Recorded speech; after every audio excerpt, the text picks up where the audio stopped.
Back so soon? Why not? So, I figured I'd use Record Store Day as an excuse to stay active here in the vinyl community. As well as this week was my birthday, and on account of friends and family, I had a little bit of folding money to go out digging with. So that's what I did. So technically this is a Record Store Day related video. So if you're kind of curious what I got along that lines, it's in the mix, but this in no way whatsoever is a, not begrudging the people making those videos today. This is not one of the cliche videos of people just showing their Record Store Day records of everyone showing the same things you already knew was getting released. And then, obviously, anything that came out today, I haven't got a chance to spin a whole bunch. But, let's just get after it, right? Because I'm trying to hang out. So, birthday related. And why do I say that? You know, maybe I'll try to sneak in a video via Viva la Variete, a show that used to be on Comedy Central back in the day. Speaking of Viva la Variete, is Viva la Woman. Chibamato, 1996. Debut LP. Now, this post dates their, or is the follow-up to their EP, which is also Chibamato. Chibamato being Italian for crazy food. Now, don't let that confuse you, because this is Japanese Ex-Patriots, Yuka Honda and Miho Hattori, 90s, now I wouldn't say terribly experimental, but kind of like art rock, indie, alternative. I dig it. So, if you're not familiar with Chibamato, two tie-ins that you might know. Hattori did work with the Beastie Boys for Hello Nasty, and then after this album, Sean Lennon, John Lennon's son, joined the group, and I like that work, but I'm less familiar with it, so I don't know if I'd rank this above or below his contributions to the band, but this is the most nostalgic for me. So this is what's spinning in the background. I dig it. A lot of songs about food here, which you assume that's their lyrics did evolve, and they got away from the food thing after Sean Lennon joined the group, but you assume that being Japanese Ex-Patriots, a lot of the words they learned were food terms first. So you have stuff like apple, beef jerky, sugar water. Really interesting video. I might leave a link in that in the video description. white pepper ice cream, birthday cake, which is what made me think of this. Although I got this album some time ago, I just gave her a go and decided to use this as an excuse to show in a 5 Fresh Finds. Fuck it, this is a 5 Fresh Finds now, / Record Store Day video. Know Your Chicken was their debut, or first single, The Candyman, Le Pain Pédé, which is French for French toast, and Artichoke. Good music you can hear in the background. So maintaining of the Fresh Finds, here's another music on vinyl. Now that one you're not going to be able to see, but it's limited to 1,000, this being 668 of 1,000. They call it translucent red colored. Well, they really failed there, because if you're going to keep it food themed, it's dead on for blood orange red. So they should have done blood orange. This one is music on vinyl, one of 1,500 on Freaky Orange. Now I'll get to what that Freaky Orange is, because more important than the colored pressing. Demon Fuzz, Africa. This album is awesome. If you could just take in this randomness right there, forgive the hype sticker a little bit. And then here's the back cover. The Blake sleeve, also kind of slightly in the way. But that Blake sleeve comes in with the music on vinyl. So this is progadelic jazz rock funk fusion. 1970 British band. I think they were more or less a one and done. They had another album that came out. I don't know if they dissolved around the time of the album, or if that album came out post them parting ways. I don't know the details. I'm most familiar with this album, and super happy to find it, because I've been struggling to find it, but I was happy to get a repress. This and the other music on vinyl I'm using as a fresh find. I got on Get Import CDs on eBay, and occasionally, they usually do free shipping and handling, but occasionally they will do buy one record, get 2 records at 50% off, or they'll spend $60, which is 3 records nowadays. You spend $60, and they'll be 33% off in free shipping and handling. So anytime you can get brand new records online, still sealed, at discount, I jump on it. So that's how I acquired these some time ago. Really cool stuff. I like they come with outer sleeves. In the same, Chibamata's the same way. It has some inserts. The Freaky Orange, polyline sleeve, the orange, the marble. It never comes out as nice as it does in person. But it's the same kind of pink and oranges as that. Very freaky, apparently. But fantastic. 1970. And, shout out to all the people in the vinyl community. Dave down in Florida, Vinyl Richie, Cosmic Brian, John the Digital Gramophone. There's quite a few people doing year-by-year top 10s. Now I struggle because any given day, depending on what my vibe or my mood is, my top 10 would fluctuate. So if I were to ever do a top 10, I'd have like a core top 10 in no particular order and a honorable mention of 10 to 20 records to whatever suits my mood. But what's next in the mix here to keep it rolling? In birthday regards, Jeff Kempen, dear friend of the vinyl community, a great guy. He's been super busy, doesn't make his videos as frequently anymore, but even though his video production has dissipated, our friendship has not. So we were on the phone talking Sunday before last, if I'm not mistaken, with him and his lovely wife, having a fantastic conversation.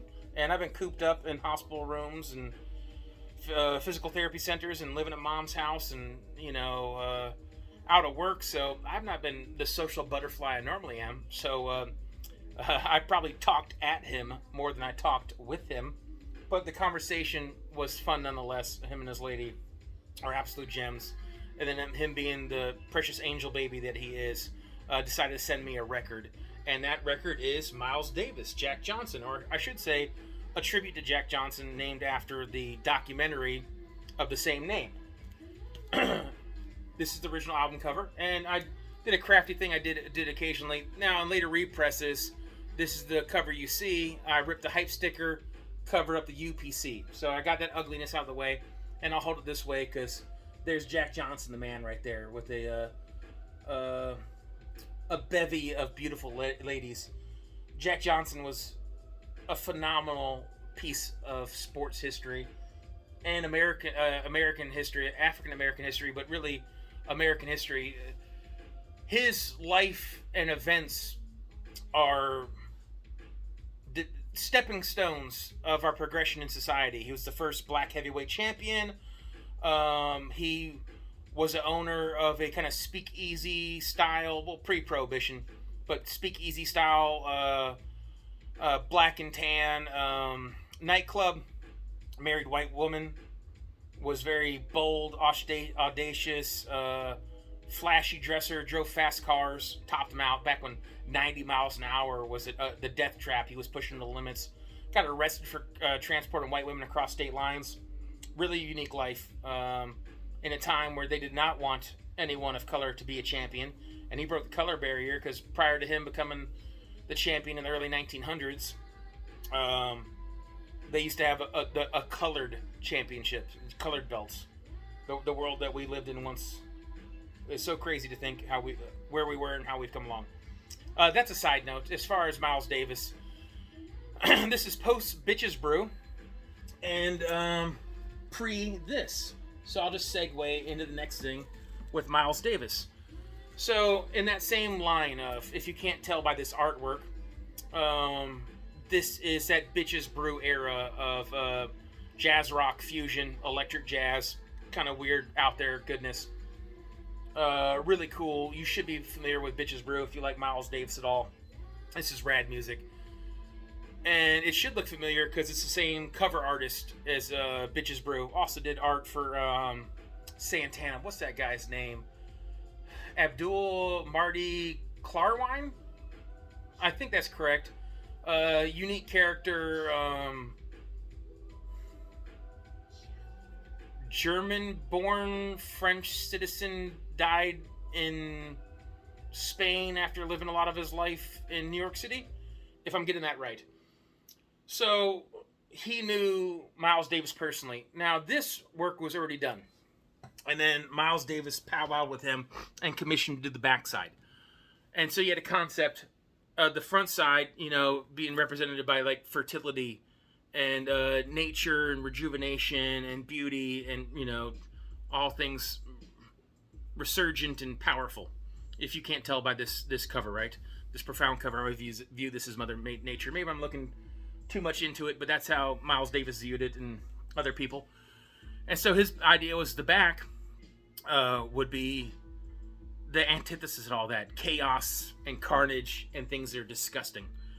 So this right here, Miles Davis said, I just want it to be, represent death, life and beauty and, all that on the front and, death and chaos on the back.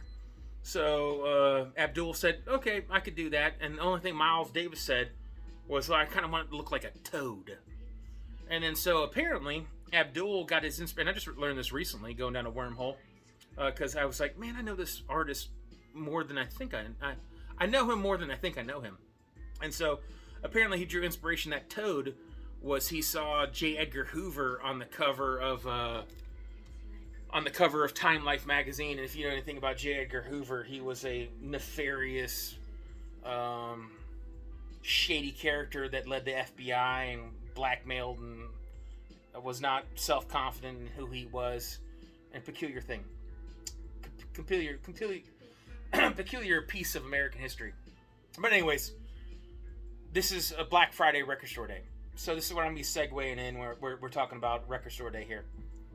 I was laid up when this came out, and I didn't struggle to find it. One of my least favorite, I know that sounds slanderous, not my favorite record store in Greenville. I know they had multiple copies. I went to Cabin Floor Records. They still had a copy, so I acquired it there. Was super happy. After the fact, I forget who I was messaging here on YouTube the other day, but I was saying, man, I probably have 30, 40 Record Store Day titles, and I think almost all of them I got after the fact or wasn't struggling to find. Like the Rob Halford, the Fight albums. I got both those on Record Store Day and didn't sweat that. But you already know this from previous Record Store Day, so I don't want to get too into it. Other than a reminder, if you haven't seen it before, I think they did a pretty good job on the pressing here.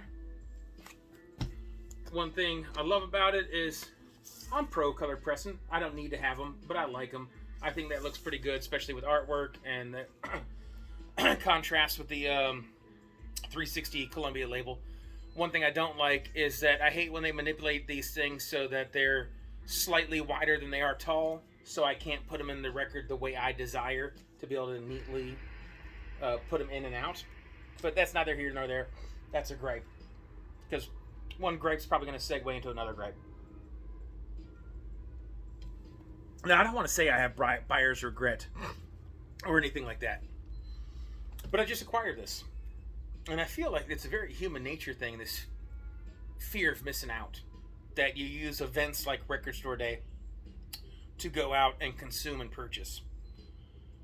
And so, the only thing I was not clamoring for, but the thing that I wanted the most, I wasn't going to spend that much money on. I really want the box set for all the Sire years of the Ramones. I didn't get that, and I don't know if I'd want to pay for it. But this record was kind of on my mind. You know, I know Art Pepper. I mostly know him as a side player. Speaking of side players on here, Red Garland, Paul Chambers on bass, the player I'm most familiar with on here, and Philly Joe Jones on drums. Now, I'm not intimately familiar with this album, but I'm aware of this album.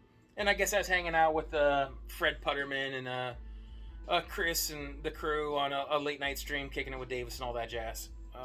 Quite literally, we were talking jazz, so it was quite literally all that jazz. And so, amongst that stream and other streams and YouTube videos, I've noticed that this is the ones that people were clamoring about. So I figured I'd give this a spin. I'd give this a purchase and just discover music. But, you know, as I'm kind of sitting on it, and I'm not begrudging myself or, like, you know, lamenting to an extent like, oh, why did I do this? Like, I have buyer's remorse. But I think it's human nature to feel like the only way you could participate in a Record Store Day is buying a Record Store Day title. And if you're going to use an excuse to go out, there's a lot of days where people put out heaters on Record Store Day, or you stumble on other things, or you just wait patiently to acquire things. I don't know if I needed to buy this. Now, I'll still listen to it. I'll probably give it some time, because I'll keep it sealed, you know, for a little bit, and I'll get around it, because I have other spins I want to listen to this first, so one day it will strike my fancy. And by all means, if there's anyone out there on Record Store Day where this was your title and you just didn't acquire it and you're like, dang, man, and now it's on eBay or Discogs and the price has shot up. Well, if it's one of these scenarios, you know what? There's jazz records I still want and love that I don't have. So if you struck out on Record Store Day and you think you might have a trade, hey, maybe we could work something out. I have this in the collection for now, but I don't know if I really needed it. But, I don't know what kind of assessment that is. But that's just honest, kind of open thought ramblings just off the top of my head. Because here we are, keeping it Record Store Day. What was I just talking about the last video when I was talking about the idiot? You know, Iggy Stooge. Iggy of the Stooges. Iggy Pop's solo album with David Bowie there. I was saying, in my collection, I'm missing Funhouse. I'm missing Raw Power. Now, this is neither of those. This is Rare Power. This is a 2018 Black Friday Record Store Day title. Is this going to itch my scratch? Yes. Is it going to solve the problem of acquiring those two albums? No, not yet. I'll stumble into them organically. But this is going to suffice for now. This is all outtakes and aborted tracks from Raw Power.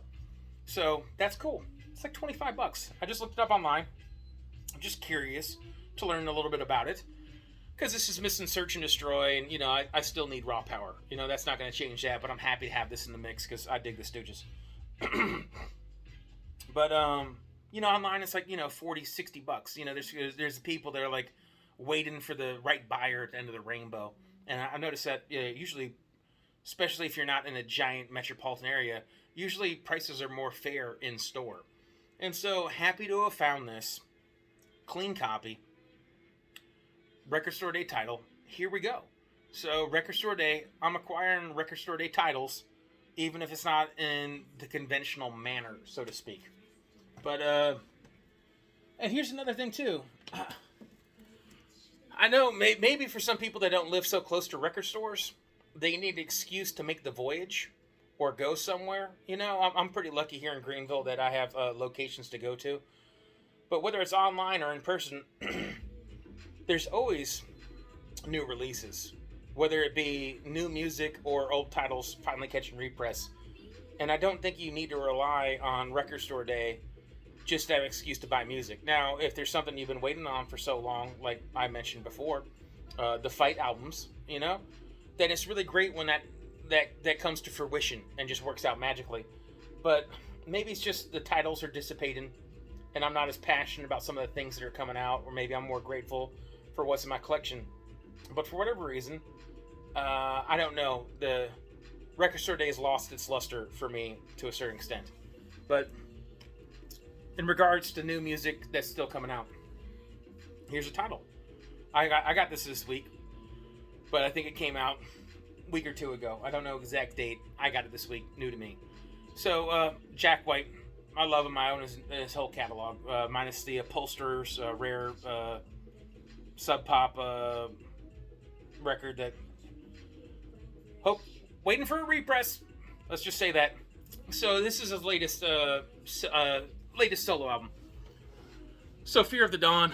I think this is pretty crafty right here. He's a record guy. I almost take this as like a tongue-in-cheek fun thing he did, where he kind of censored the hype sticker. You could kind of like take the importance out of it. People like weigh in on a hype sticker like it's like giving you the defined truth. Hype sticker's designed to sell records, so I like that. They just negates it. You're either going to buy this or not. He doesn't need a 4-sentence print up to make your mind up. So I just think that was kind of neat. I take it as tongue-in-cheek. But one of those little crafty things that you could tell Jack White is he's in the know. Speaking of being in the know, I really love that he made like a big social media, multi-platform social media kind of call out to record companies that, hey, this is not a fad. Records aren't going anywhere. Although, everyone understands and applauds that, these people are selling buku albums, that anytime an Adele or a Taylor Swift, sells hundreds of thousands of units, that's an unknown band, an underground band, a punk band that can't get their music out. So these giant labels, they need to, like Jack White does, start being more active in pressing and being a part of production of albums. So I've been to Third Man, Nashville, but I know he's in London and Detroit now, and I think he's doing it the right way. Speaking of doing it the right way, the accoutrements include a polyline sleeve. Every new record you're paying for should come with such. Like most records that are colored or marbled, it does not do it justice, especially when I'm looking through the light of the many layers and textures in this. Sounds good. Inserts and other accoutrements follow. So I dig this album. I dug it on the very first spin. I like that he's doing his own thing. Now, some people are going to be a little put off because it doesn't so resemble the White Stripes that they grew up with. Maybe they're nostalgic with that. Maybe it just hit them the right way and they didn't like it. Because I know a lot of people were perturbed by this album. Now, the only thing I was perturbed with was the original album cover. That looked like some kind of like school project art. I thought was absolutely terrible. But so I ended up acquiring this vinyl vault edition that I don't want to open up because I'm going to get too deep into all the inserts and accoutrements and colored Prestons and 45 and yada, yada, yada. But when I first listened to this, some people were so scathing. I had the expectation, I already like went into it, that this album's a disappointment. And I listened to it and I was like, indifferent with a splash of enjoyment. I enjoyed the album, but I was like, maybe they're right. And I sat on this album for a little bit. I returned to it a couple months later. I enjoyed the album, and I just didn't keep it in. I didn't keep it on the turntable, but I kept it in rotation and such that my little box of records that I are constantly taken in and out of new acquisitions, as well as like pulled need to spin records. That's always in fluctuation in one way or whatsoever. This just kind of stayed in rotation. So I spun this every week or so for a couple months, and it grew on me. This is a good album. I think as artists evolve, you're gonna be able to appreciate new vibes they create. So this album is kind of mirrored in the sense that it's not the White Stripes. It's not exactly what you grew up with, and it's probably gonna take more listens to have a true opinion on, and best be spoken on in a couple years more so than right now. Not that you couldn't have bought this album a week or so ago, and had an opinion of it. But I like what Jack White's doing now, and I dig it. I dig everything about it on his own catalog. But if you don't like that, maybe you're nostalgic for Jack White and you like the Jack White of yesteryear. And I'd like to think that if you love the White Stripes, that you already checked out the Rockin' Tours. But it seems like for Jack White, the band that gets overlooked, or the work of his that gets overlooked the most, I guess, besides the Go. I don't even know if I include that, because it's not. He doesn't have a big of a body of work. This is more along the lines of bigger body of work. But the Dead Weather, this is Whorehound. This was out of press for some time, and now I've been out of the loop since Axe and everything. I can't recall. I think this is either getting a repress or might have gotten a repress recently. I'll be honest, I am out of the loop on some things. But this super group, so to speak, is pretty rad. So this is more of that kind of garage rock, blues rock, indie stuff that he was making. This is 2008-ish, if I'm not mistaken. Really dig it. He shares vocal duties with the female musician on this album, as well as having backing contributions and vocals from the entire band. But if somehow you enjoy Jack White, but your wheelhouse is really the White Stripes, then I'd like to think you already know the Rockin' Tours. But if somehow you haven't checked out the Dead Weather, do so. I figured I'd sneak this in the mix, because this is the last thing I needed to be in the collection. Even before the accident, I never got to sneak this into a video, but I went to Wilmington, North Carolina, to visit my sister, who now lives here. So much time's gone by. But I met up with a buddy of mine who I became friends with through the vinyl community, Ralph Bolton. We were talking about music, and then he found out this was the gap in the collection. This was the only Jack White affiliated thing I didn't own.